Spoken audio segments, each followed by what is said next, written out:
o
132.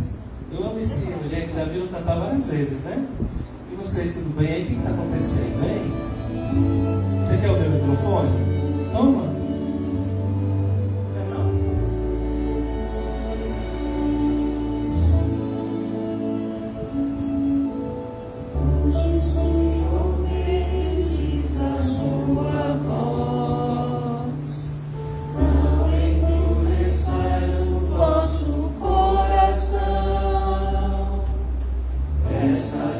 Palavras do Espírito de Deus.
que eu gosto muito.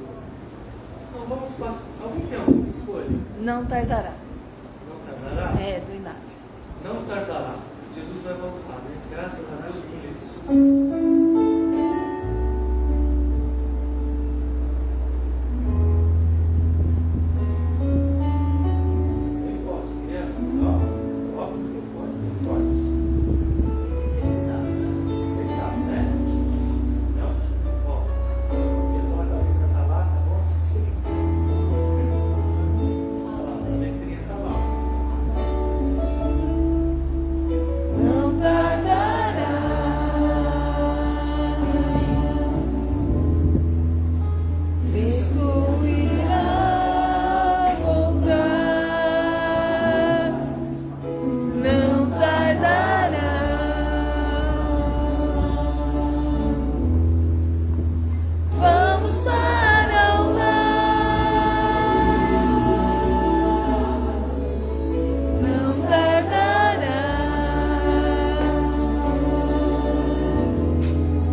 Pois vamos logo subir.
Oremos. Senhor nosso Deus, nosso Criador e mantenedor, louvado seja o teu nome, porque nos deste vida, Senhor. Também enviou Jesus Cristo para morrer por cada um de nós. Nosso coração está grato a Ti, pela Tua santa palavra que estudamos nesta manhã. Que nos orienta, ó Pai, que nos leva, Senhor, de volta ao Éden formoso, onde o Senhor criou o homem e colocou lá. E nós sabemos, ó Pai, que esta guerra, este conflito, Senhor, de forças antagônicas, muito em breve terminará. Porque Cristo já triunfou e Ele retornará com poder e grande glória para nos levar, para morar com Ele lá no céu. Que a Tua graça, a Tua luz irradie sobre cada um de nós nesta manhã. Que o Senhor envie o Espírito Santo, ó Pai, para alegrar o nosso coração, porque Ele é o nosso consolador. Consolar as nossas dores, as nossas feridas, as nossas tribulações. Que o nosso irmão Mário, que está vindo, para trazer o pão da vida, venha em paz. Nós te suplicamos em nome de Jesus. Amém.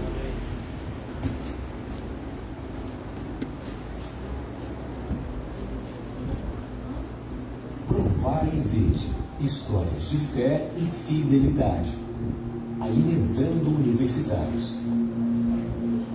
Nós estamos aqui na frente da Universidade Adventista de Moçambique. Fica na cidade da Beira, no litoral, mas no centro do país. Aqui nessa universidade, para nós chegarmos aqui, a história foi muito interessante.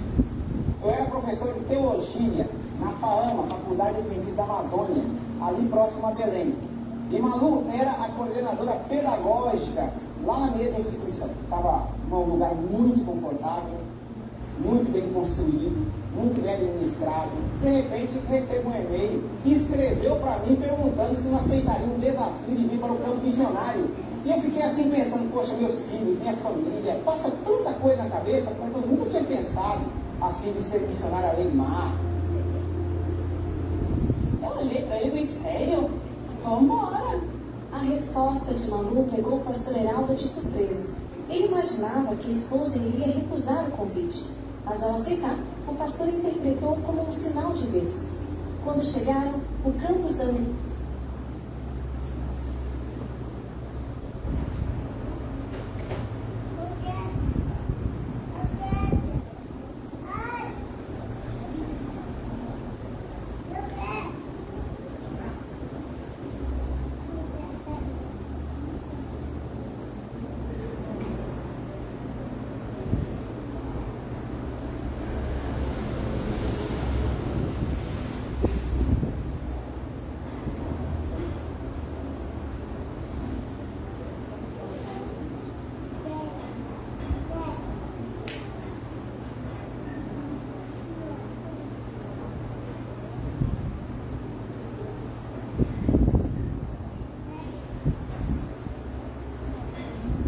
Histórias de fé e fidelidade, alimentando universitários.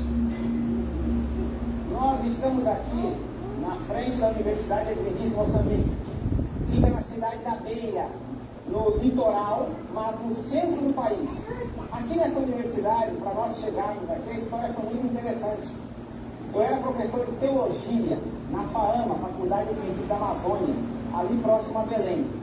E Malu era a coordenadora pedagógica lá na mesma instituição. Estava num lugar muito confortável, muito bem construído, muito bem administrado. De repente recebo um e-mail que escreveu para mim perguntando se eu aceitaria um desafio de vir para o campo missionário.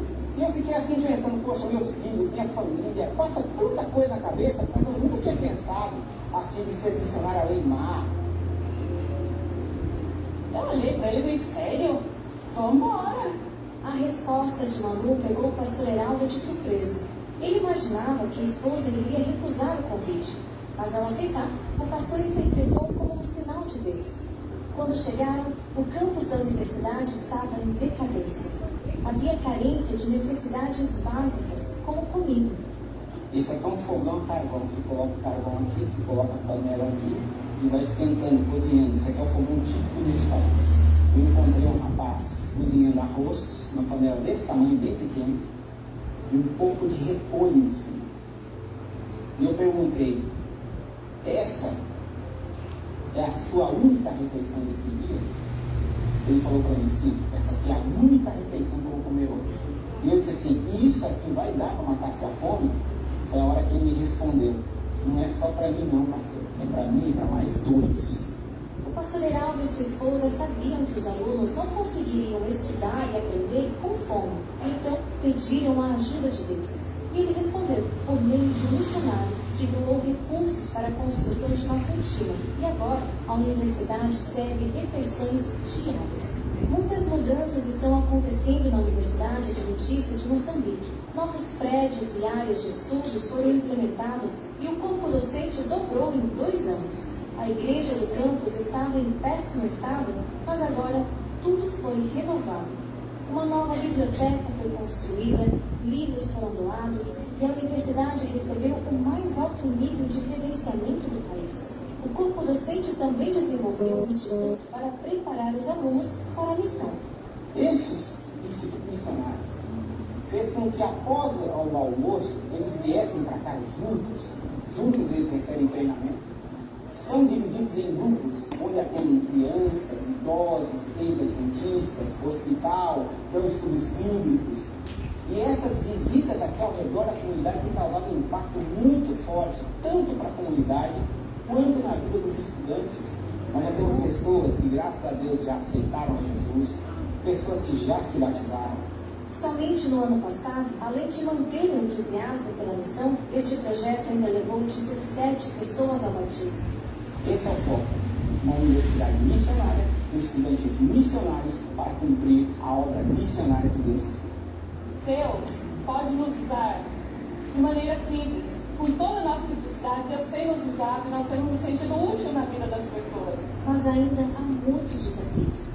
Agora, os alunos e funcionários da universidade oram para que o Departamento de Alimentação e Nutrição tenha um ambiente prático. O objetivo é poder organizar feiras de saúde para a comunidade. Por favor, ore pelos missionários transculturais como o pastor Heraldo e Malu, que estão servindo em partes remotas do mundo. Ore também pelas metas da Universidade Adventista de Moçambique. Obrigada pelo seu apoio à missão adventista. Agora chegou a hora de caminharmos juntos através dos dízimos e ofertas.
nós queremos agradecer ao Senhor, porque Tu és a maior oferta do céu, que desceu a este mundo para nos salvar dos nossos pecados.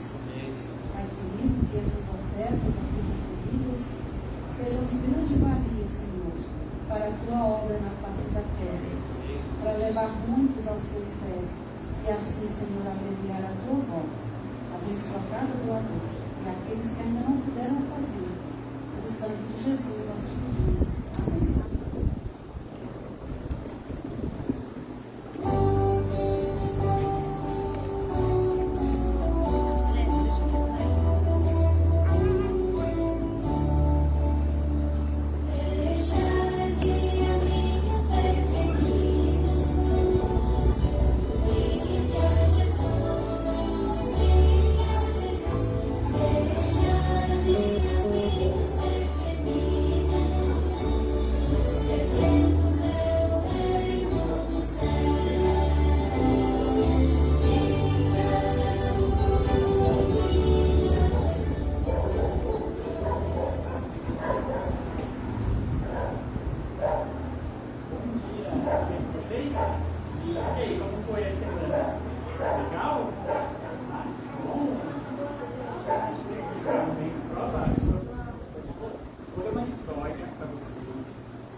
Todo aquele, pois, que ouve estas minhas palavras e as pratica, será comparado a um homem prudente que edificou a sua casa sobre a rocha. E caiu a chuva, transbordaram os rios, sopraram os ventos e deram com ímpeto contra aquela casa, que não caiu, porque foi edificada sobre a rocha. E todo aquele que ouve estas minhas palavras e não as pratica, será comparado a um homem insensato, que edificou a sua casa sobre a areia. E caiu a chuva, transbordaram os rios, sopraram os ventos, e deram com ímpeto contra aquela casa, e ela desabou, sendo grande a sua ruína. Vocês já foram para... Qual é o lugar que a gente encontra areia? Na praia, né? Vocês já construíram um castelinho na areia? Já tentou construir? E depois, quando você vai embora e volta, o castelinho está lá? Por quê? A água vem e leva o castelinho embora, não é? E se você construir um castelinho em outro lugar que não tenha vento, que não tenha chuva, sol, água, o que vai acontecer? Ele vai ficar, né? Mas o que é mais fácil? Achar um lugar perto da praia, na areia, onde todo mundo vai? Ou é mais fácil você encontrar uma montanha bem alta, que você tem que levar tudo lá para cima, carregar? Olha nessa imagem, o que é mais difícil, chegar no topo da montanha ou é mais difícil chegar na praia? É mais fácil chegar na praia, não é? Não é mais fácil você construir uma casa na areia? Na rocha é mais difícil, a rocha é muito dura, né? Exige muito esforço, muita disciplina, você tem que ser muito forte para levar todos os materiais até lá. Mas no final, quem vai ser mais feliz? Quem construiu na rocha ou na areia? Na rocha. É um lugar mais alto, mais protegido, mais firme. E quem na Bíblia é chamado de rocha? Jesus é chamado de rocha. Então, quando ele fala para nós construirmos a nossa casa sobre a rocha, ele pede para nós seguirmos tudo aquilo que ele falou, praticar tudo aquilo que ele nos falou, né? Nem sempre vai ser a opção mais fácil, mas é a opção mais segura depois que a gente, né? Não é bom quando cai aquela chuva forte, a gente está dentro das nossas casas, protegidos, aquecidos com os nossos pais, não é? Vamos fazer uma oração então, para pedir que Deus nos ajude a construir a nossa vida sobre a rocha? Vamos? Vamos orar então. Senhor Deus, muito obrigado por mais essa história que nós conhecemos na Tua Palavra, sobre duas pessoas que foram construir casas. Nós queremos ser como a pessoa que construiu a casa sobre a rocha. Queremos construir a nossa vida, queremos agir de acordo com a Tua Palavra. Ajude-nos sempre a praticar tudo aquilo que o Senhor nos deixou para quando vierem os ventos, chuva, a tempestade, estarmos protegidos na rocha, protegidos dentro dos nossos lares, em paz e segurança. Em nome de Jesus, amém.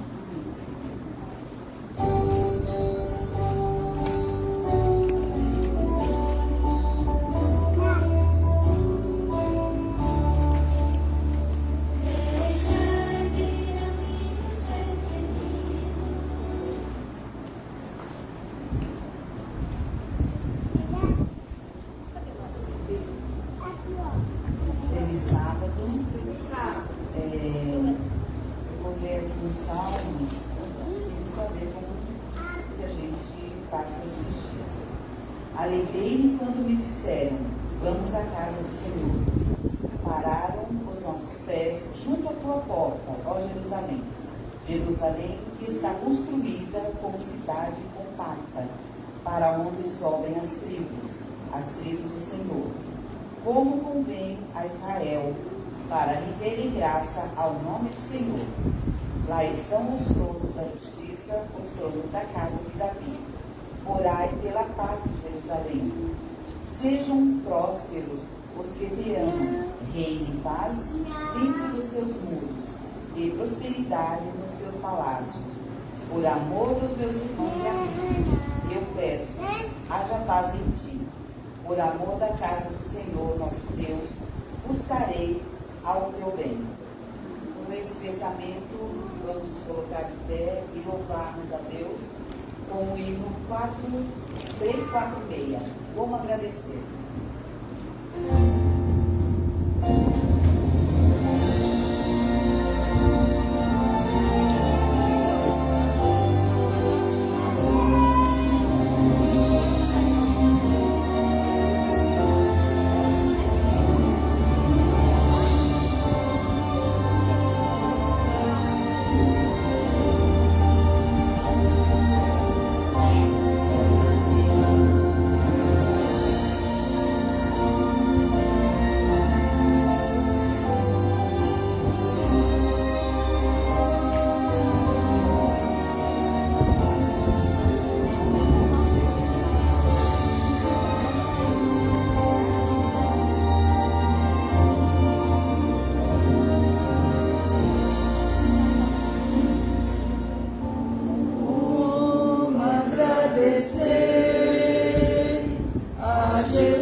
seu Filho para morrer na cruz. Nos ajude-nos, nos dê o Espírito Santo que nós possamos andar nos seus caminhos, que nós possamos servir uns aos outros. Vamos dar a oportunidade toda essa manhã e também pedimos que nos acompanhe nos quadros durante esse dia de sábado. E se nós entregamos a nossa vida a Ti, se pedimos e agradecemos em nome de Jesus, não que merecemos, mas perdemos nossos pecados pela morte de Cristo na cruz. Em nome de Jesus.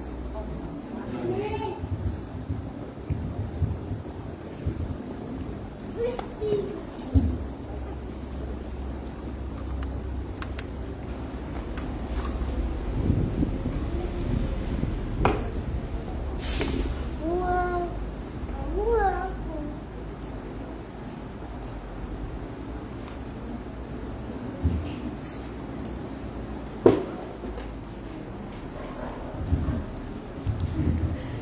Nós entregamos os convites civis ao nosso irmão Marco, que gentilmente atendeu o pedido da nossa irmã Maria Castro para compartilhar o pão da vida com a gente hoje.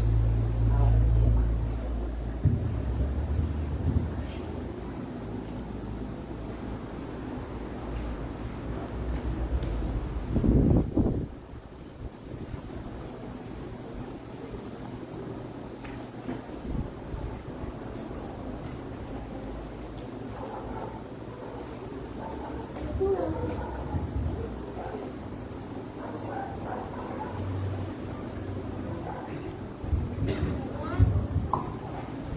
Feliz sábado, irmãos. Tudo bem? Que a paz de Deus esteja com você nesse dia.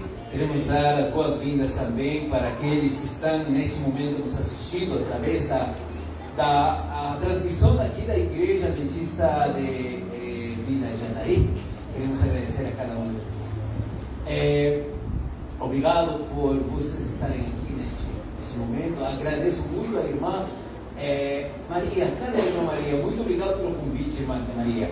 Tá? E olha, hoje tem sido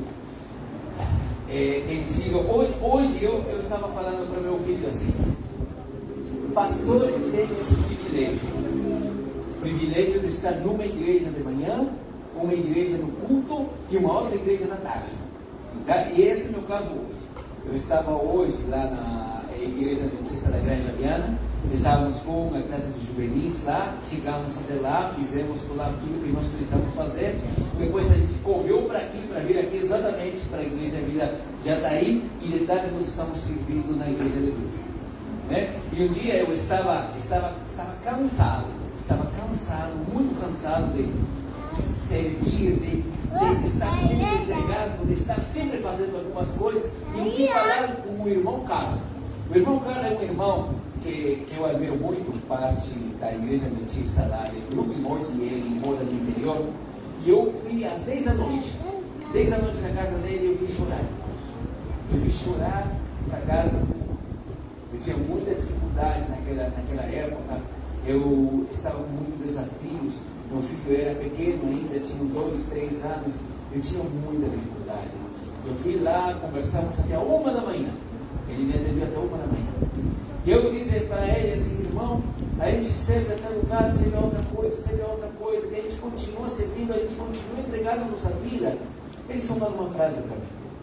Ele disse assim: privilégio de poucos. Só isso. Privilégio de poucos. Então, se você está servindo muito a igreja, se você está entregando seus talentos constantemente, isso significa que você tem o privilégio de poucos servir ao Senhor na sua igreja. Vamos fazer uma oração, irmãos. Vamos orar. Pai querido, Pai amado, somos gratos, Senhor, porque Tu tens nos abençoado. Em primeiro lugar, te pedimos perdão. Perdão por todos os nossos pecados, por tudo aquilo que nós fazemos, que não te agrada, por nos esquecermos de ti. Te pedimos perdão, porque Tu tens sido, Senhor, apesar de toda a misericórdia e todo o amor que Tu tens por nós, nós temos falhado. Te pedimos perdão. Mas, Senhor, neste momento, neste dia, agora, ponto de oração, todos permites estar aqui na tua igreja, queremos te pedir que tu derrames teu Santo Espírito e tenha misericórdia. Que, Senhor, as palavras a serem faladas aqui não sejam as minhas palavras.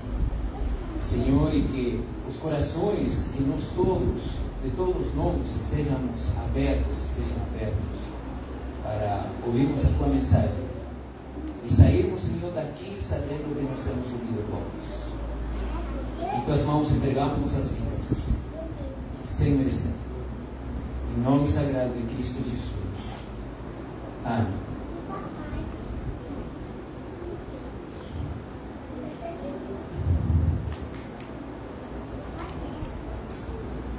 Um dia eu estava numa igreja, num lugar chamado em Assunção, no Paraguai. Eu tinha ido a comportar naquela igreja, passar 3 meses naquela igreja. E eu lembro que num dos sábados, um dos irmãos acabou sendo convidado para pregar. Esse irmão hoje é pastor e ele tinha um amigo que também era pastor. Eles eram meio famílias, porque um namorava a irmã do outro e o outro acho que tinha se casado com o irmão do primeiro, coisa assim. Tinha trocado irmãs no casamento. E eu lembro que no culto ele falou para uma pessoa, para o cunhado dele, falou assim: eu vou pregar sobre esse texto. E o outro falou: ah, é? Ele falou: é. Desafio você a pregar de tarde, porque o outro tinha sido convidado de tarde para pregar de tarde para o JA. Desafio você a pregar no JA sobre o mesmo texto. Ele falou: você quer que eu pregue sobre o mesmo texto que você vai pregar no culto? Ele falou: é. E ele aceitou o desafio. E ele pregou de manhã sobre o texto, e o outro moço pregou sobre o mesmo texto de tarde. O sermão foi igual? Não. O sermão foi diferente, porque a perspectiva foi diferente. Então eu sei que hoje, alguns de vocês já provavelmente estudaram o texto que nós vamos estudar hoje. Mas a perspectiva será diferente. Então nós vamos então para Mateus capítulo 24. Mateus capítulo 24, vamos para o versículo 1 e o versículo 2. Perguntando para a irmã Maria Luísa até que horário eu tenho. Até a 2 da tarde? Até as 2 da tarde. Está ótimo.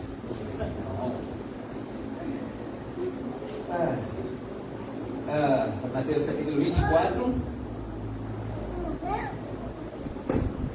versículo 1 e versículo 2 diz: tendo Jesus saído do templo, ia se retirando quando se aproximaram dele os seus discípulos, para lhe mostrar as construções do templo.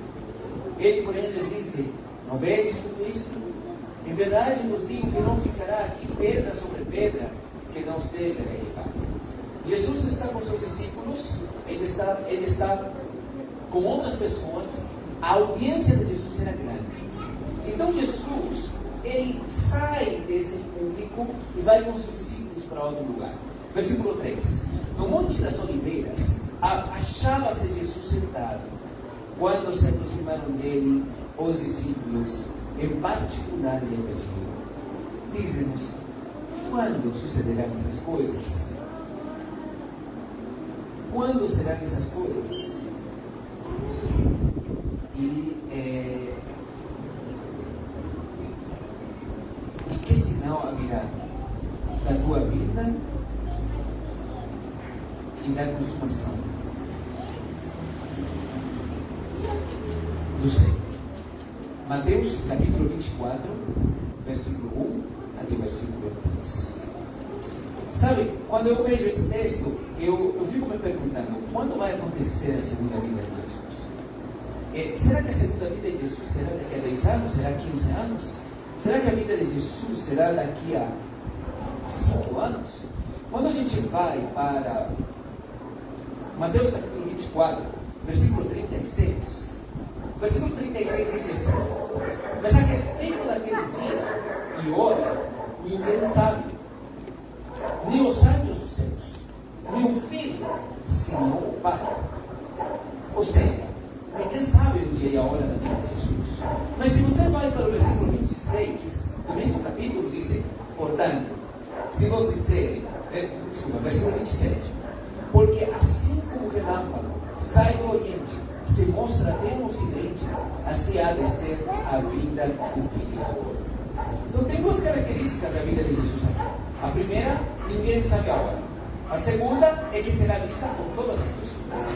A pergunta que vem é: então, por que as pessoas não sabem a vida de Jesus? E quando nós vamos para eventos finais, tá? O livro Eventos Finais, na página 23, diz o seguinte: não temos como saber o tempo exato para o derramamento do Espírito Santo ou para a vinda de Cristo, porque Deus não nos deu esse conhecimento, porque se o fizesse, não faríamos correto uso dele. Desse conhecimento, ou seja, de saber quando Cristo viria, resultaria um estado de coisas entre o nosso povo que retardaria consideravelmente a obra de Deus, no sentido de preparar um povo que permaneça de pé no grande dia que está para vir. A gente não sabe a vida de Jesus, o horário da vida de Jesus, por amor a nós, para que a gente esteja sempre pronto, sempre preparado para a vinda de Jesus. E diz mais, na página 24, o Senhor ocultou isso prudentemente de nós, para que sempre estejamos num estado de expectativa e de preparação para o segundo aparecimento de nosso Senhor Jesus Cristo nas nuvens do céu. Se você perceber, muita gente pregou sobre a vida de Jesus. E essas muitas pessoas que pregaram, muitas delas já descansaram. Elas tinham dentro do seu coração um desejo fervoroso e ardente de ver a Jesus. Para eles, Jesus estaria vindo, mas Jesus ocultou o dia e a hora. E aqui faço uma reflexão, irmãos. Ao longo da história, muita gente tem colocado datas, horas na vida de Jesus. Se vocês estiverem ouvindo alguém colocando datas, horas na vida de Jesus, irmão querido, rejeita, porque ninguém sabe o dia e a hora. Mas nós devemos estar focados na preparação do Evangelho, na preparação de nossa vida e na pregação do Evangelho. Quando você vê o capítulo 24 de Mateus e você vai para o versículo 32, você entende que Jesus fala então a parábola da figueira e ele exorta para constante vigilância. No capítulo 24, versículo 32, começa essa parábola. Mas Jesus continua esse relato e vai para a parábola do bom servo e mau servo, lá a partir do versículo 45. A pergunta que vem é: bom, Jesus subiu às alturas e ele entregou para a gente uma obra para fazer, mas o que está acontecendo conosco? Vocês já perceberam que muita gente deseja ver Jesus voltar, mas muita gente acaba não cumprindo a missão que Deus nos deu, que é pregar o Evangelho? Já perceberam que muita gente na igreja, de muitas pessoas que vão para a igreja, são apenas poucos aqueles que trabalham? Já perceberam isso? Já perceberam que, embora todo mundo esteja desejoso de ver Jesus, pouca gente coloca as mãos na massa? Por que será isso? Quando chega uma comissão de nomeações, existem muitos nãos para a comissão de nomeações. Já perceberam isso? Quando vem aqui um pastor, as pessoas às vezes dizem: bom, pastor, eu pago meus dízimos para você, então você tem que pregar. E as pessoas não fazem aquilo que deveriam fazer, porque o ministério da pregação é um ministério não do pastorado unicamente. O ministério da pregação é um ministério de todos os crentes. Todo mundo precisa fazer algo. Mas por que então nós não estamos fazendo? O livro Eventos Finais, na página 26, responde. Ele faz um paralelo entre o povo de Israel, lá na época de Moisés, como o povo de Israel de hoje. E ele disse o seguinte: por 40 anos, a incredulidade, a murmuração e a rebelião excluíram o antigo Israel da terra de Canaã. Os mesmos pecados daquela época têm retardado a entrada do Israel moderno na Canaã celestial. Os mesmos pecados. E quais são esses mesmos pecados? Em nenhum dos casos houve falta da parte das promessas de Deus. Mas quais são esses pecados? É a incredulidade. Segundo, a mundanalidade. Terceiro, a falta de consagração e a contenda entre os professos povos de Deus que nos tem detido neste mundo de pecado e dor por tantos anos. 4 coisas. Primeiro, a incredulidade. E a irmã White não está falando, irmãos queridos, das pessoas que estão fora da igreja. A irmã White, neste texto, está falando das pessoas que estão dentro da igreja. E ela diz assim: o povo de Deus, ele poderia estar no céu, mas de Cristo não veio. Por quê? Por falta de incredulidade. Incrédulo, não acreditar. Segundo, a mundanalidade. O que é mundanalidade? Acreditar que nós podemos trazer as coisas de fora da igreja para dentro da igreja. Mundanalidade, viver como uma pessoa que não é cristã quando sai da igreja. Terceiro, falta de consagração, falta de estudo da Bíblia, falta de oração. Quarto, contenda dentro da igreja. Uma pessoa olhando mal para a outra, uma pessoa brigando com a outra. Quando? Dentro da igreja. 4 coisas que têm impedido o povo de Deus entrar na Canaã celestial. Então a grande pergunta é: como podemos cumprir a missão que Deus nos deu? Como podemos estar prontos para a segunda vinda de Jesus? O que eu devo fazer? Pois é, e nós vamos então para o texto central do dia de hoje, Mateus capítulo 25, versículo 14 em diante. E nós vamos ler Mateus capítulo 25, versículo 14 ao 30. Diz o seguinte: então, pois será como um homem que, ausentando-se do país, chamou os seus servos e lhes confiou os seus bens. A um deu 5 talentos, a outro deu 2, e a outro 1. A cada um segundo a sua própria capacidade. E então partiu.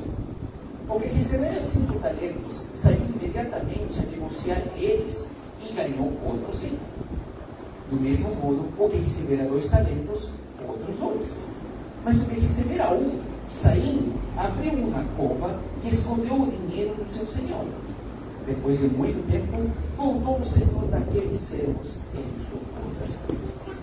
Então, aproximando-se, o que recebera 5 talentos, entregou outros 5, dizendo: Senhor, confiaste-me 5 talentos, eis aqui outros 5 talentos que ganhei. Disse-lhe o Senhor: muito bem, servo bom e fiel. Foste fiel no pouco, sobre o muito te colocarei. Entra no gozo do teu Senhor.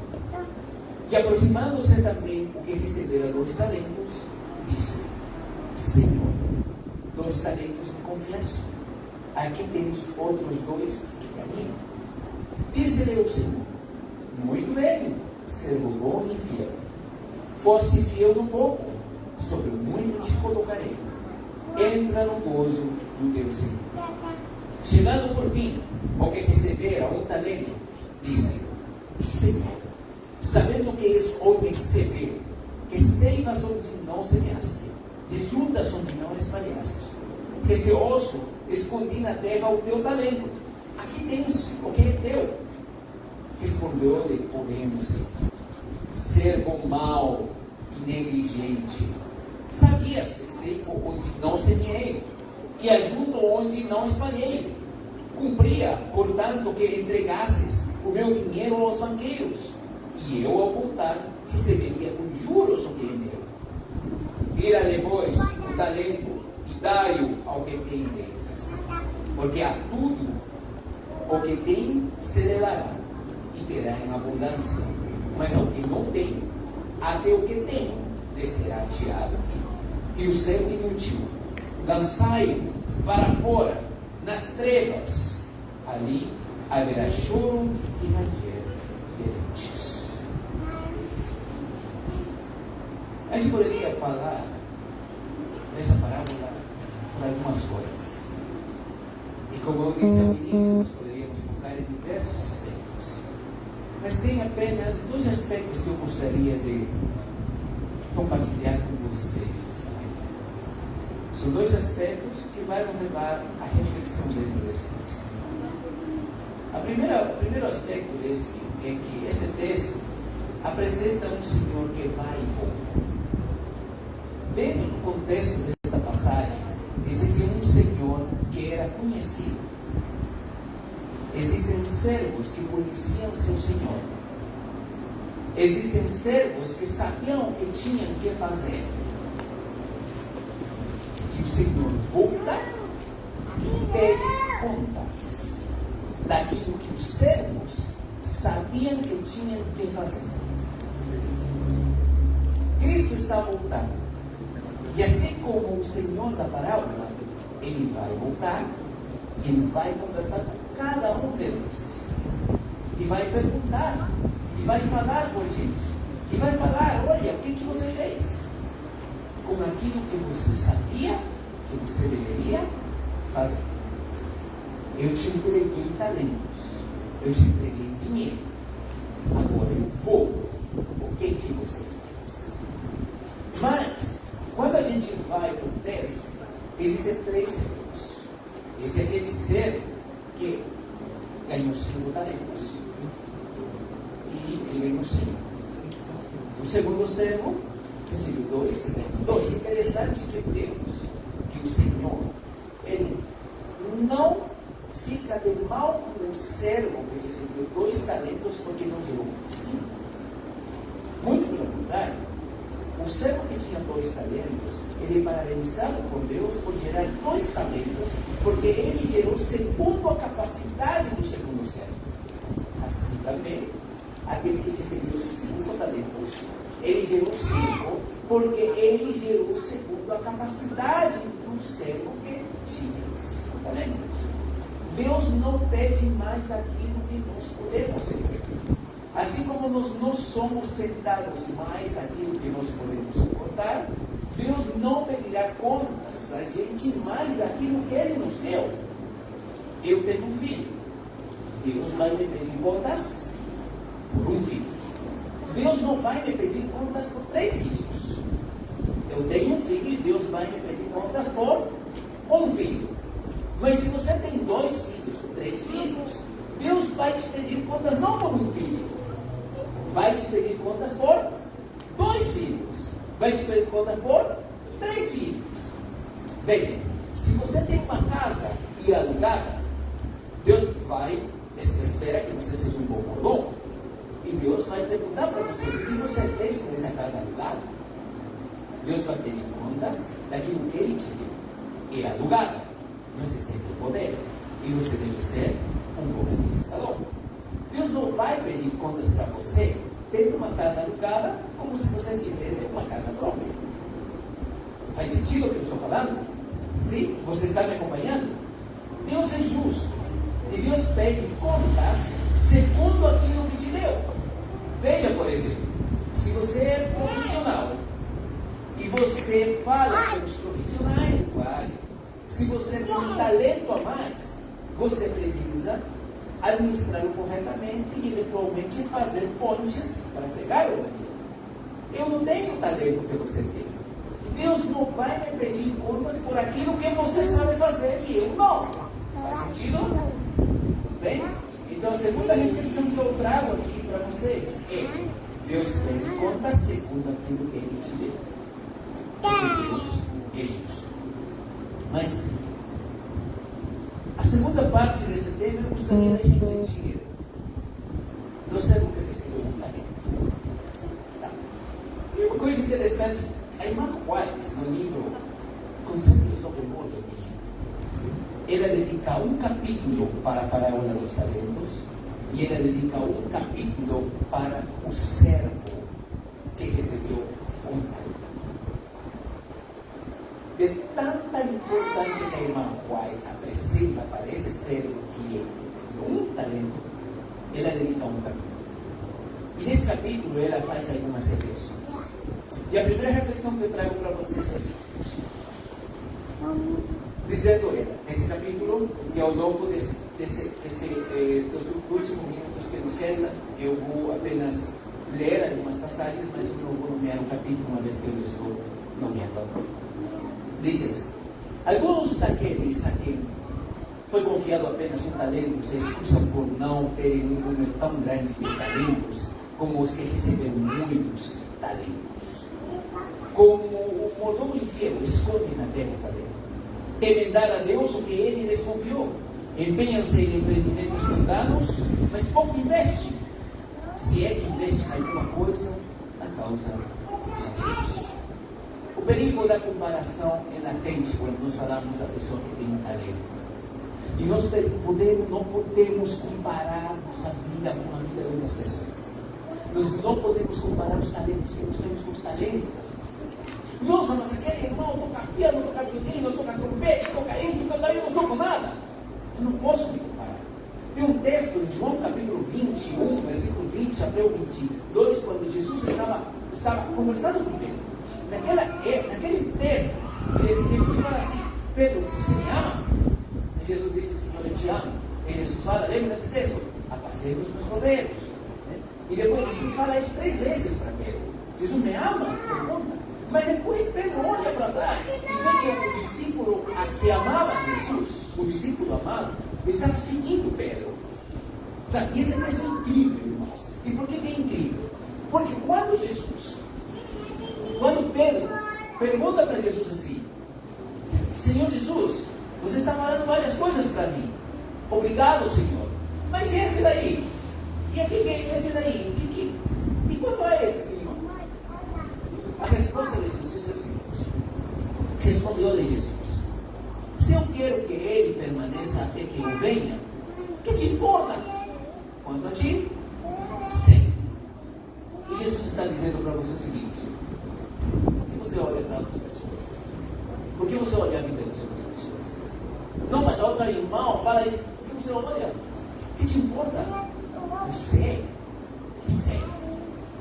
E se eu estou pregando para uma pessoa que está olhando muito para outras pessoas, na igreja, fora da igreja, irmão querido, você compare. Você tem um talento, você deve servir a Deus.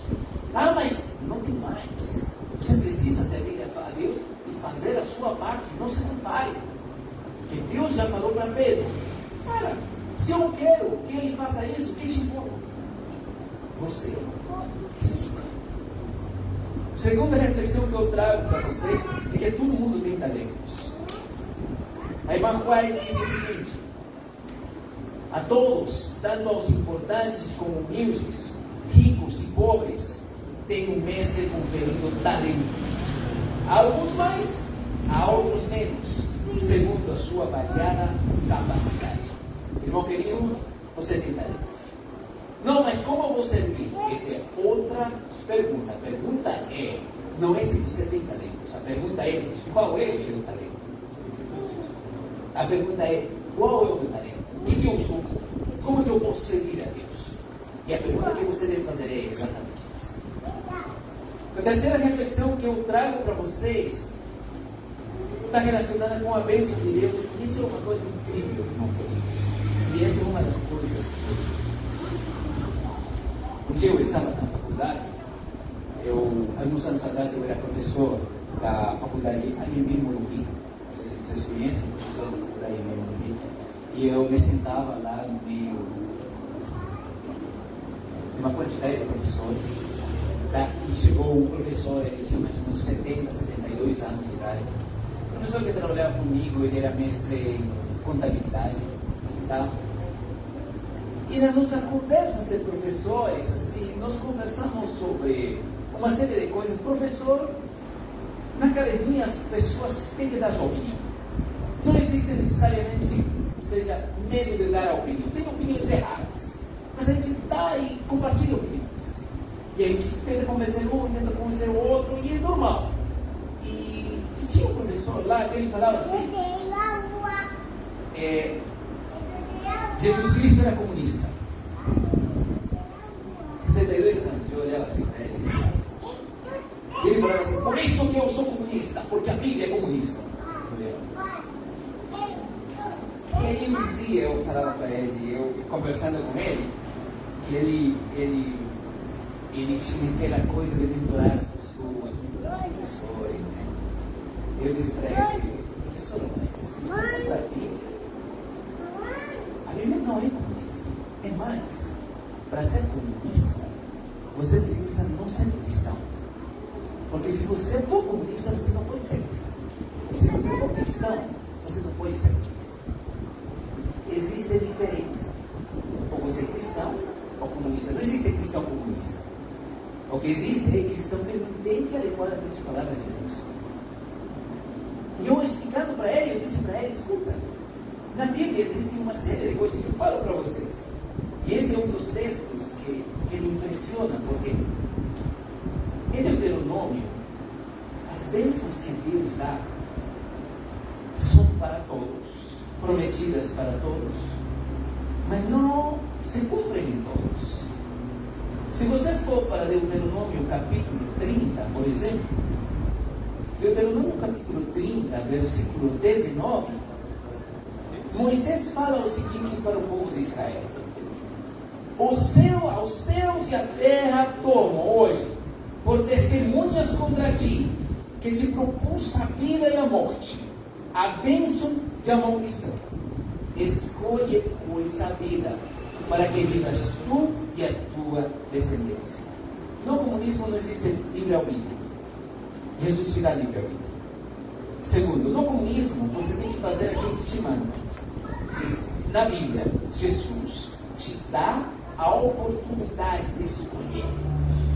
E quando Jesus te dá a oportunidade de escolher, diz assim: escolhe, pois, a vida para que vivas tu e a tua descendência, amando o Senhor teu Deus, dando ouvidos à sua voz e apegando-te a Ele, pois disso depende a tua vida e a tua longevidade, para que habites na terra que o Senhor, sob juramento, prometeu dar aos teus pais, Abraão, Isaque e Jacob. A bênção é permitida para todos? Sim. A bênção vai ser para todos? Não. Somente para aqueles que aceitam seguir a Jesus. E quando a gente fala de talentos, nós devemos reconhecer que a bênção não é para todos. A bênção de Deus repousará sobre os obreiros sinceros, amáveis e diligentes. Seu investimento terá êxito e ganhará muitos para o reino de Deus. E eles mesmos eles mesmos o tesouro imortal. Deus dá a todo homem a sua obra e espera a retribuição correspondente segundo o variado depósito. Você quer ser abençoado por Deus, irmão querido? Dedica teus talentos para o serviço de Deus. Eu não estou falando de dinheiro unicamente. Eu estou falando de tempo. O mais difícil de ter hoje é tempo. Eu falava para minha esposa, dizia: nós precisamos pegar mais. Isso foi ontem, na recepção do sábado. Deus tem nos abençoado tanto. Como é que a gente entrega mais ao Senhor? Temos dado vida, saúde, temos dado educação. Como que a gente entrega isso ao Senhor? Como? Como a gente dá mais estudos bíblicos? Como? Não tem tempo, irmão.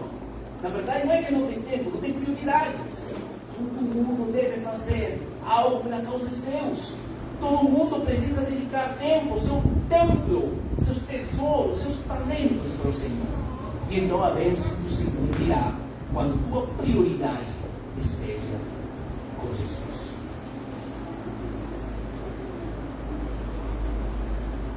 Mais uma reflexão. Todos temos um trabalho a fazer, porque tudo vem de Deus e tudo pertence a Deus. Salmo 24, versículo 1, diz o seguinte: Salmo 24:1 diz: ao Senhor pertence a terra e tudo o que nele nela. O mundo e os que nele habitam. Tente fazer uma coisa. Eu sei que tem uma bebezinha aqui, um bebezinho aqui, de minha irmã, que está aqui no terceiro banco. Seu bebezinho veio com roupa para o mundo, né? Ele já veio vestido. Não, ele já veio falando. Não, ele já veio tendo seus brinquedos. Não, ele veio sem nada. E uma pessoa que falece, que descansa, ela leva seu ouro. Não, ela leva sua roupa. Não, uma pessoa que morre, leva sua casa. Não, ela leva seu trabalho. Não, ela leva seu carro. Não, então durante a vida, a gente adquire uma série de coisas que nós não tivemos quando chegamos e nem levaremos quando deixaremos de existir. Então por que a gente se estressa tanto para elas? Tudo pertence a Deus. Hoje você tem, amanhã será de outro. O que você tem será de outro. Nós devemos focar então para servir a Deus com aquilo que você tem. Você tem uma casa, por que não fazer um pequeno grupo dela? Você tem livros, por que você não dá esses livros e pregar o Evangelho? Você canta, por que você não cantar? Você não visita uma amiga, uma irmã que está doente do lado da tua casa e você canta para o Senhor na frente dela? Você sabe ler e escrever? Por que você não escreve os textos bíblicos e você entrega para o teu filho, eventualmente ele vai levar para a escola? Você sabe ler? Por que você não lê para as pessoas que estão no teu bairro? Irmão querido, tudo o que você tem, você não veio por isso. Você é responsável por isso. E você deve fazer isso para a honra e glória de Deus. Terceira, mais uma reflexão. Irmão queridos, você pode decidir fazer o que fazer e o que não fazer com teus talentos. E isso está alinhado com Ezequiel capítulo 18, versículo 20. Quando você serve o Senhor te recompensa. Quando você não serve, sabendo que deve servir, então o Senhor não consegue te dar as bênçãos que Ele te dá. Mas você é livre para fazer isso, assim como a salvação pessoal. A salvação não é grupal, a salvação é pessoal. Os talentos também devem ser confiados. Até aqueles talentos que são confiados devem ser usados. Ninguém se deveria queixar de não ter maiores talentos. Quando usarem para as glórias de Deus os talentos que Ele lhes tem confiado, prosperarão.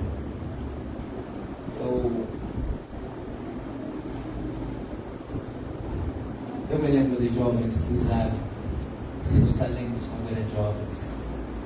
E Deus deu para eles mais talentos. Naturalmente, eles conseguem mais talentos porque Deus capacita. Se você quiser ter mais talentos, usa os pequenos talentos que Deus te deu. Mais uma reflexão. A igreja deve ser transformada pelo uso dos talentos. Confio em que em cada igreja se envidem esforços para despertar os que nada estão fazendo. Esperamos ver uma transformação em nossas igrejas. O chefe de família está se preparando para voltar. Quem é o chefe de família? Jesus. E pedir contas a seus servos os talentos que eles confiou. Deus se apiade então dos que não fazem nada. Os que ouvirem as palavras de aprovação, bem está, servo bom e fiel, terão feito bem no aperfeiçoamento da sua capacidade e meios para a glória de Deus. Sabe, eu fico pensando, eu gosto muito da área de educação e tem um psicólogo americano que em 1998, 1999 ele criou a teoria das inteligências múltiplas. E essa teoria das inteligências múltiplas diz que todas as pessoas têm alguma inteligência para alguma coisa. Antigamente, antes de 1998, as pessoas estavam muito focadas em raciocínio lógico matemático. Era ou você tem QI, que é um coeficiente intelectual alto, ou você tinha um coeficiente intelectual baixo? Aqueles que tinham coeficiente intelectual alto eram aqueles que naturalmente iriam para melhores posições no mercado de trabalho e teriam mais êxito. Aquelas que tinham coeficiente intelectual baixo são aquelas que não alcançariam esses patamares. Esse psicólogo, esse doutor em psicologia, me parece, ele colocou isso por terra e disse o seguinte: na verdade, todo mundo tem uma inteligência, mas você precisa saber qual é aquela e você desenvolver. E aí ele falou sobre inteligência esportiva, falou sobre inteligência matemática, sobre inteligência na comunicação. Aí ele falou sobre inteligência nos relacionamentos. Aí ele falou sobre inteligência musical. Aí ele falou sobre diversos tipos de inteligência. E quando eu vejo aqui para os talentos, e eu leio a irmã White falando que nós devemos nos desenvolver em nossos livros, eu fico impressionado com a capacidade que Deus nos deu para nós aprendermos e desenvolvermos os talentos. Hoje, com a vinda da internet, você só aprende se você quiser. Porque não tem mais desculpa para não aprender novas habilidades. É que eu não tenho oportunidade. Você tem celular? Sim. Você tem internet? Sim. Só falta vontade. Porque cursos livres tem muito. E só falta você querer. E você se desenvolver. Deus pode desenvolver teus talentos. Mas o que Deus não pode fazer é te obrigar a desenvolvê-los. É você que precisa desenvolver esses talentos. Então, quando a gente estiver desenvolvendo os talentos, nossa prioridade estará alinhada com a prioridade de Deus. A nossa prioridade será a causa de Deus. Nossos talentos, nossos estudos, nossos trabalhos estarão focados em pregar o Evangelho e dar o Evangelho ao Senhor. Todo homem, seja qual for seu negócio ou profissão, deve tornar a causa de Deus seu primeiro interesse. Não somente deve empregar seus talentos para o avanço da obra do Senhor, mas também, para esse fim, cultivar suas aptidões. Muito homem dedica meses e anos à aquisição de um ofício ou profissão para que se possa tornar trabalhador de êxito no mundo. E, no entanto, nenhum esforço especial faz no sentido de cultivar os talentos que o tornariam obreiro de êxito na vinha do Senhor. Irmão querido, se eu estou falando para você, talvez você está se capacitando para o teu trabalho, está dedicando horas e horas trabalhando para teu sustento. É momento para repensar as prioridades e para dedicar mais tempo para você. Nesta semana, neste ano, eu descobri que no ano passado eu não tinha me capacitado profissionalmente. Eu só fiquei no meu trabalho entregando uma série de coisas. E eu não me capacitei. Sabe o que eu fiz a partir de janeiro? Eu comecei a estudar de novo. Mas quando eu comecei a estudar de novo, sabe o que aconteceu? No meu coração eu pensei: cada hora que eu dedico para estudar uma coisa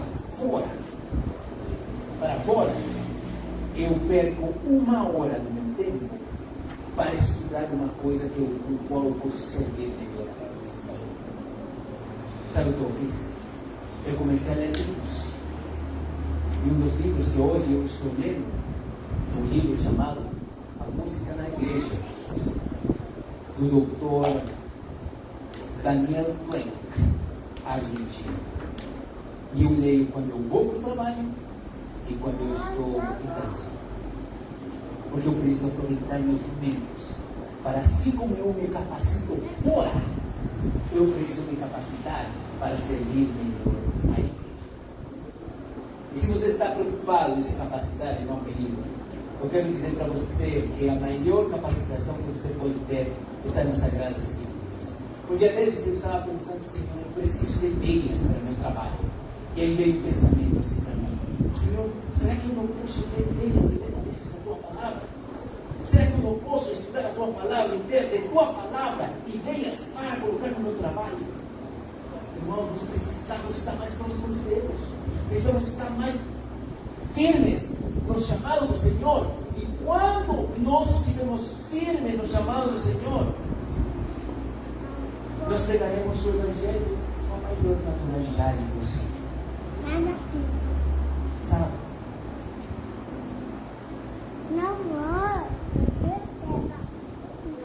Às vezes eu tenho que pegar alguns Ubers. E um dia eu acabei pegando um Uber. Eu teria que fazer uma viagem. E eu peguei um Uber para ir para o aeroporto. Eu comecei a conversar com ele, com o moço que estava no Uber. Na verdade foi ele que começou a conversar comigo. Sabe quando você está meio querendo ficar quieto? Quando eu quero ficar quieto, meu filho está no Uber, às vezes fala, pai, fala. Eu falo, como assim? Fala, pai, fala, você não falou com ele? Porque sabe, meu filho, que quando eu falo com o Uber, eu prego o Evangelho. E eu falo que ele ontem, que pegamos um pequeno ovo, eu fala. E eu estava querendo descansar, mas ele fala. Aí eu olhei para o Uber e eu falei, ao final a gente falou para ele, você tem que ir para a igreja, tem que ler a Bíblia, e ele era cristão, se não me engano. Mas naquele Uber, que eu tinha mais ou menos uns 40, 50 minutos, o moço começou a me perguntar, e eu pensei, puxa, quer falar com ele? E ele muito alegre, e ele me perguntou, você vai para onde? Eu disse, eu aprendi isso, espera aí, perguntas pessoais, cuidado, né? Você tem que ter cuidado, perguntas pessoais. Eu falei, eu vou para tal lugar, eu vou para o aeroporto, né? Não, eu acabei de voltar do aeroporto, ele falou para mim. Exatamente, a moça vai para tal lugar. Eu achei que você também ia para tal lugar. E aí eu vi que ele calou. Acho que ele percebeu que eu não queria muito falar. Mas quando ele falou isso comigo, eu pensei assim, Senhor, eu tenho 40 minutos. O que a gente vai fazer? Então eu comecei a conversar com ele. Eu falei, me fala você. Você fala muito bem. Como que você aprendeu? Ele falou, eu trabalhava num navio. Eu falei, opa, você trabalha num navio? E aí eu pensei, eu preciso fazer uma conexão com ele. Alguma coisa em comum que possa me permitir entrar até onde eu quero. Eu falei, nossa, que legal, e quanto tempo você ficou no navio? Ele me disse, 5 anos. Nossa, você tem quantos idiomas você fala? E aí ele falou, eu falo tal. Nossa, por que você está aqui? Porque eu decidi ficar aqui um tempo, porque estou repensando a minha vida. Exatamente, eu casei com uma moça. Que legal. Ela trabalha no navio? Trabalhava. Depois de 4 ou 5 anos me divorciei, depois estamos separados. Entendi, então eu estou pensando, trabalhando aqui, quando eu penso o que eu vou fazer da minha vida. Aí eu falei para ele, nossa, que interessante, mas se você vai para o navio, então você gosta de estudar? Ele falou, eu gosto, eu estou estudando. Eu falei, o que você está estudando? Eu quero ser médico. Eu falei, o que é ser médico? E ele falou assim para mim, eu quero ser médico. Sabe quando os espíritos entram numa pessoa e os espíritos falam sobre as vidas passadas? Eu quero ser médico. Eu falei, mas você está estudando para isso? Sim, isso eu estou com muito tempo para estudar. E aí eu pensei, sim, eu estou no carro com uma pessoa que está querendo entrar a fazer pacto com Satanás. O que eu tenho para falar para essa pessoa? E eu comecei a orar ao Senhor e eu disse, Senhor, me ajude a encontrar uma maneira de entrar. Como é que eu vou entrar? E eu perguntei para ele, deixa eu te perguntar, e você acredita em Deus? Aí ele falou, eu acredito em Deus. Aí, e você faz parte de uma religião? Eu faço. Eu sou um bandista. Aí eu falei, Nossa, que interessante. E aí, irmãos queridos, eu pensei, Senhor, neste carro existe uma luta. Porque por um lado existem as forças do mal e pelo outro lado está Deus Santo. Eu pedi para o Senhor sabedoria. E eu disse, Senhor, me ajuda. E eu comecei a conversar com ele. Ele tinha uma experiência de ter ido para a igreja católica, ter ido para a igreja evangélica, ter ido para a igreja espírita, para o culto espírita, e agora ele estava em Umbanda. Ele tinha uma família que tinha várias linhas e ele tinha ido para todas. E ele dizia assim, Bíblia, eu já li quando eu tinha 15 anos na igreja evangélica, mas agora, tipo, não, eu tenho outros livros para ler. E aí eu comecei a perguntar para ele, o que você está lendo? E ele falou, eu estou lendo isso.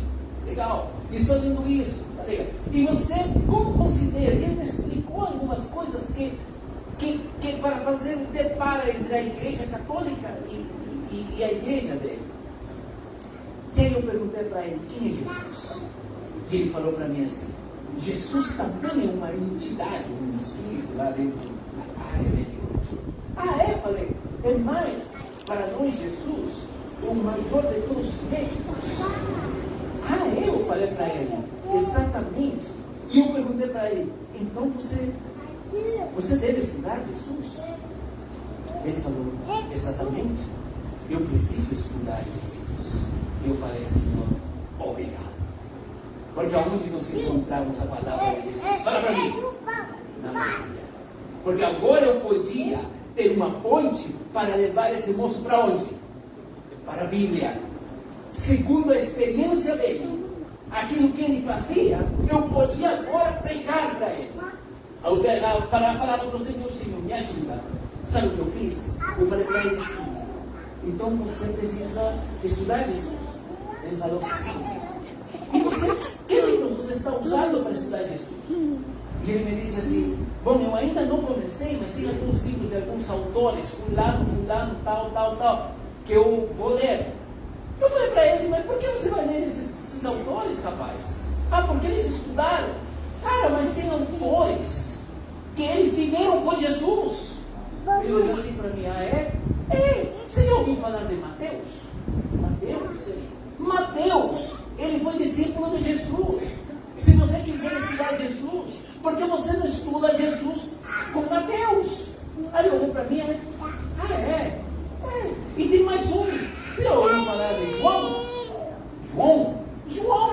Você sabia você na Bíblia, quando você fala, João foi discípulo de Jesus. Aliás, João foi o único discípulo que morreu de morte natural. Você não acha que ele sabe um monte sobre Jesus? Nossa, verdade. Irmãos, nesses 40 minutos, 45 minutos, eu falei para ele assim, eu quero orar com você. Se não me engano, eu orei com ele. Paramos o carro e eu orei e falei para ele, eu vou orar para meu Deus cristão, porque o único Deus com quem eu aprendi a orar, a quem aprendi a orar. Ele falou, tá bom. E eu orei com ele. E ao final, quando saímos, ele disse, espera aqui. Deixa eu anotar aquilo que você falou, para eu não esquecer. E aí ele anotou o livro de Mateus, o livro de João, o livro de Lucas, e depois o livro de Marcos. Eu falei para ele, ali você vai encontrar quem é Jesus. Irmão querido, nós precisamos fazer nossa missão. É pregar o Evangelho, irmão queridos, em todo momento, em todo lugar. Mas você somente vai pregar o Evangelho quando este livro for a tua prioridade. Se esse livro não for a tua prioridade, então, querido, você não vai pregar o Evangelho.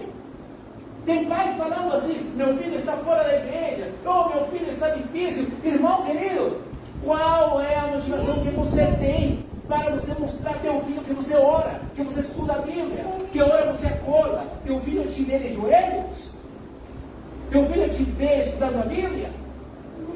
Todo dia teu filho vê que você estuda e você trabalha e você vai em cabo da palavra de Deus? Porque se teu filho não vê isso, ele vai fazer o que vê, independente do que você estiver fazendo. Tenha amor pela palavra de Deus. Tenha amor por Cristo. Tenha amor pela missão. A parábola dos talentos diz: Jesus vai voltar. E Jesus está voltando. Mas Ele vai dizer para você: o que você fez com aquilo que eu te dei? Você sabe cantar? Cante para Jesus. Sabe falar? Fale para Jesus. Sabe ser sorridente? Sorria para Jesus. Mude por amor, com o Espírito Senhor. Peça o Espírito do Senhor e fale para Jesus. E não tenha medo de falar para Jesus, porque lá fora ninguém tem medo de falar do que acredita. E nós temos a verdade.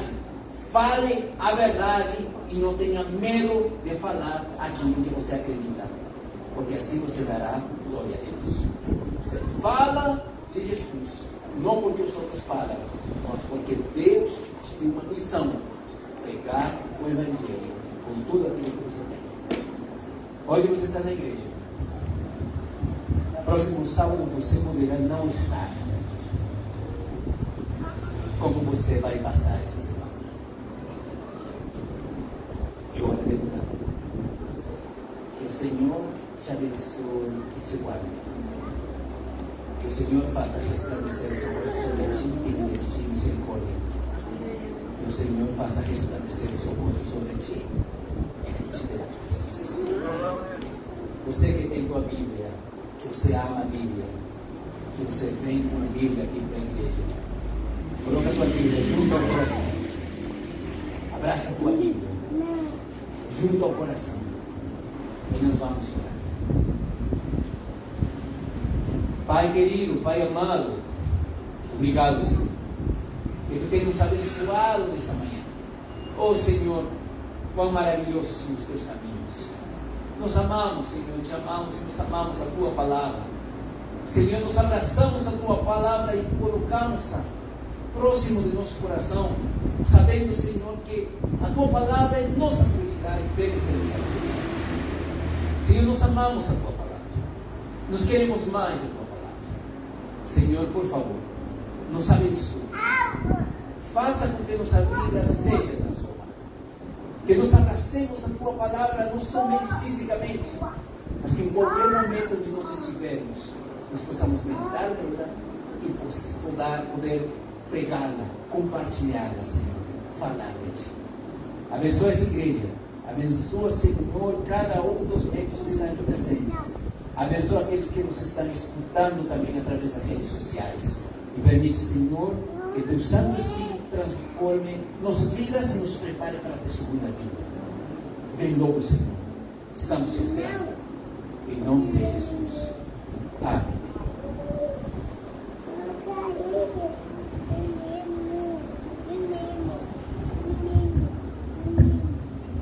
Queremos agradecer ao membro de sua família pela pregação, por estar conosco.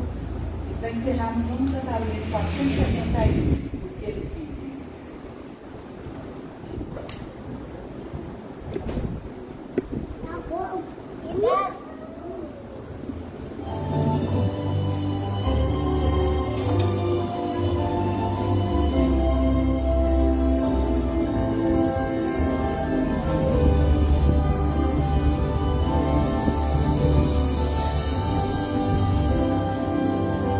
Deus enviou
Oremos.